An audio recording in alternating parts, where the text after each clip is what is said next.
सत साहिब। भाई और बहनों, कबीर साहिब कहते हैं, मैं वही कहता हूं जो सत्य है और सत्य ही आत्मा का दीपक है। कई राजे रानियां, कई संत और साधक मेरे पास आए, कभी विरोध से, कभी प्रश्नों से और कभी भक्ति की प्यास से। ऐसी एक साधिका थी जिसका नाम था चंदाबाई। वो लौकिक संसार की चकाचौंध में पली बड़ी, पर भीतर एक तड़प थी आत्मा की सच्चाई को जानने की। चंदाबाई कोई साधारण स्त्री नहीं थी। राजमहलों का वैभव, गहनों का श्रृंगार सब उसके पास था, परंतु आत्मा बेचैन थी। रात्रि के अंधकार में भी वह पूछती थी, क्या यही जीवन है? क्या यही सत्य है? सोना चांदी, वस्त्र आभूषण या फिर कुछ और? ऐसी प्यास उसे कबीर साहिब के द्वार तक ले आई। भाई और बहनों, लोग कहते हैं कबीर जुलाहा है, उसकी क्या बानी, क्या ज्ञान, परंतु जो सच्चा प्यासा होता है वह पूछता नहीं गुरु किस जात का है, वह पूछता है गुरु के पास सत्य है या नहीं।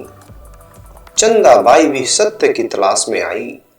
महलों से निकलकर साधारण वस्त्र धारण कर कबीर साहिब के पास आकर बैठ गई। उसने हाथ जोड़े और पूछा, कबीर, यह जीवन क्यों है? स्त्री का जन्म केवल परिवार और बंधनों के लिए है क्या? और आत्मा की कोई और मंजिल भी है? कबीर साहिब मुस्कुराए और कहा, बहन, तू स्त्री नहीं, आत्मा है। आत्मा का कोई लिंग नहीं, आत्मा का एक ही धर्म है, सत्य की खोज। चंदाबाई रो पड़ी, उसकी आंखों से मोती झरने लगे।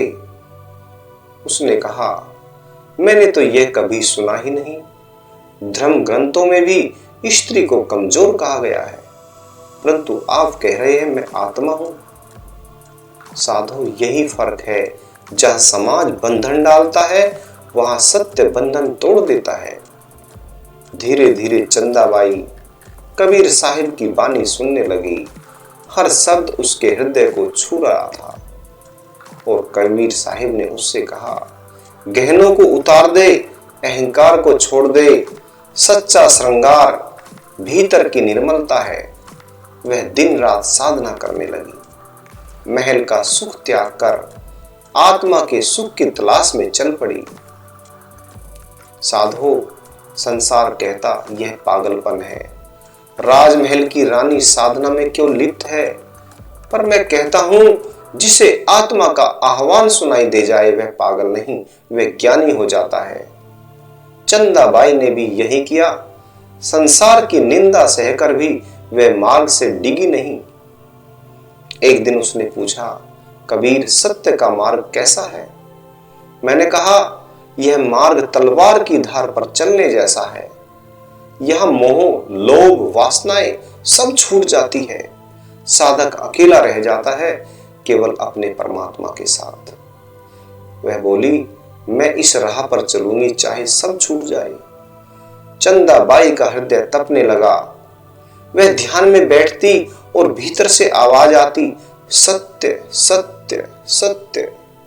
यह भीतर का जप था, बिना माला, बिना मंत्र के।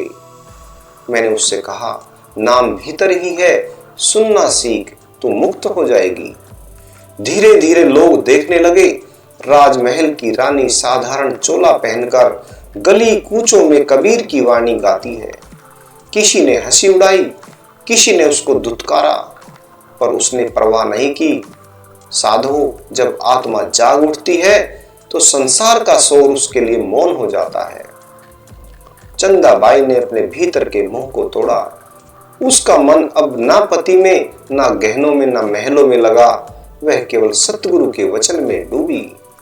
कबीर साहिब ने कहा, बहन, अब तू साधना की राह पर है। तुझे अब भीतर उतरना है, बाहर की चकाचौंध छोड़नी है। और वह उतर गई अपने ही भीतर। उसके भीतर एक ज्योति प्रकट हुई। वह आनंद से भर उठी।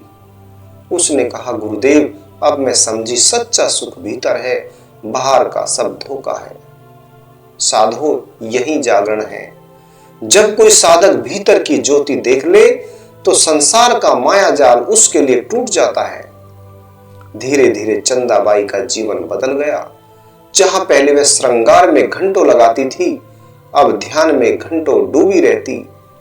जहां पहले गहनों की खनक थी, अब मन के भीतर की शांति थी। लोग हैरान हो गए थे, यह वही चंदा है? हाँ, वही। पर अब वह जाग चुकी थी।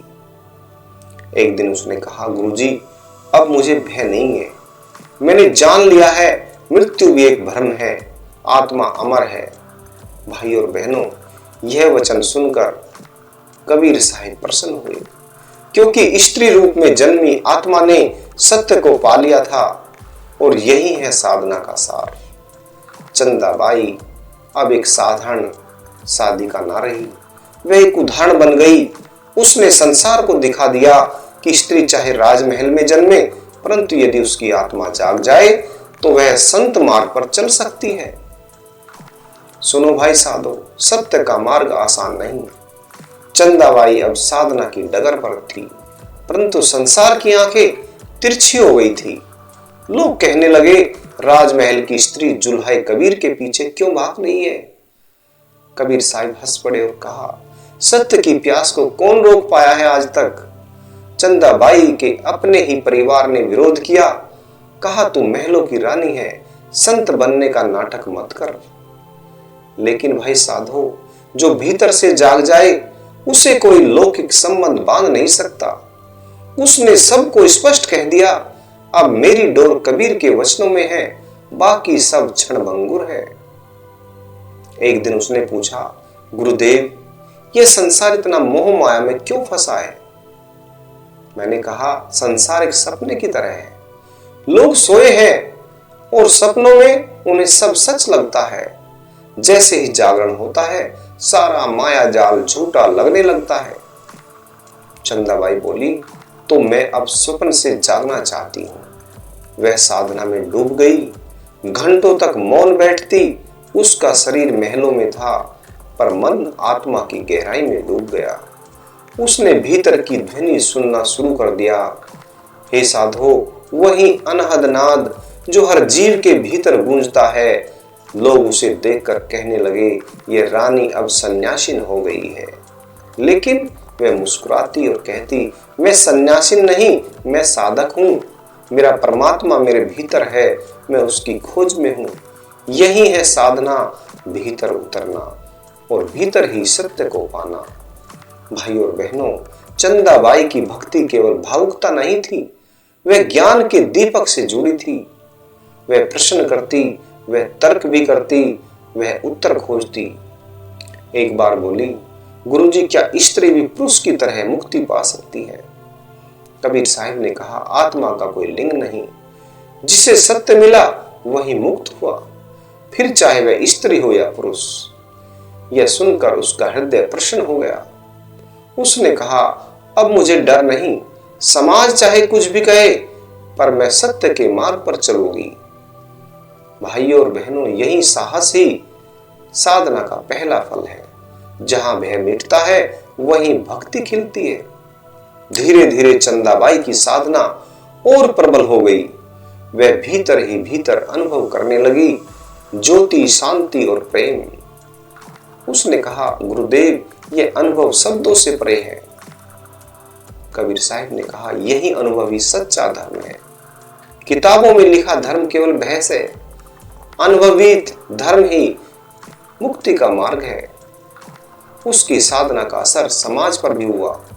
कई स्त्रियां चुपके चुपके उसके पास आने लगी। वे कहती, हम भी भीतर की शांति पाना चाहते हैं। चंदाबाई उन्हें समझाती, गुरुदेव की वाणी सुनो, भक्ति में डूबो, सत्य सबके भीतर है। साधो, सत्य एक दीपक है, एक से जलता है तो अनेक को प्रकाश देता है। लेकिन समाज का दूसरा पक्ष क्रोधित हो गया। पंडितों और मुल्लाओं ने कहा, यह कबीर और यह चंदा दोनों धर्म का नाश कर रहे हैं। उन्होंने तरह तरह की अफवाहें फैलाई, परंतु साधक का मन अफवाहों से नहीं डिगता। चंदाबाई और दृढ़ हो गई। एक दिन वह रोते रोते बोली, गुरुजी मुझे अपमान सहना पड़ता है। कबीर साहब ने कहा, बहन यह अपमान ही तेरी परीक्षा है। संसार अपमान देगा पर आत्मा सम्मान पाएगी। तू टिक जा, सत्य तुझे विजय दिलाएगा। और उसने हिम्मत नहीं छोड़ी। भाई और बहनों, यह कहानी केवल चंदाबाई की नहीं, यह हर साधक की कहानी है। जब कोई सत्य के मार्ग पर चलता है तो संसार उसका विरोध करता है, परंतु अंत में सत्य की ही जीत होती है। चंदाबाई भी इस अग्नि परीक्षा से गुजर रही थी। धीरे धीरे उसका मन संसार से पूरी तरह विरक्त हो गया। गहनों से उसे घृणा होने लगी। महल अब उसे जेल सा लगने लगा। वह बोली, गुरुदेव मुझे केवल आपके चरणों में शांति मिलती है। साधो, यही है सच्चा प्रेम। जहां साधक केवल सत्य को चाहता है, बाकी सब त्याग देता है। उसका जीवन अब एक उदाहरण बन चुका था। राजमहल की रानी साधना की साध्वी बन गई। समाज ने चाहे उसे अस्वीकार किया, पर आत्मा ने उसे स्वीकार कर लिया। और आत्मा की स्वीकृति ही सबसे बड़ा पुरस्कार है। वह दिन रात नाम में लीन रहती, उसकी आंखों से करुणा बरसती। हे साधो, अब चंदाबाई का रूप बदल चुका था। वह अब केवल साधारण साधिका नहीं रही, बल्कि अनेक आत्माओं के लिए प्रेरणा बन गई। उसकी साधना गहराई पकड़ चुकी थी, परंतु ये तो शुरुआत है। अभी और रहस्य खुलने बाकी है।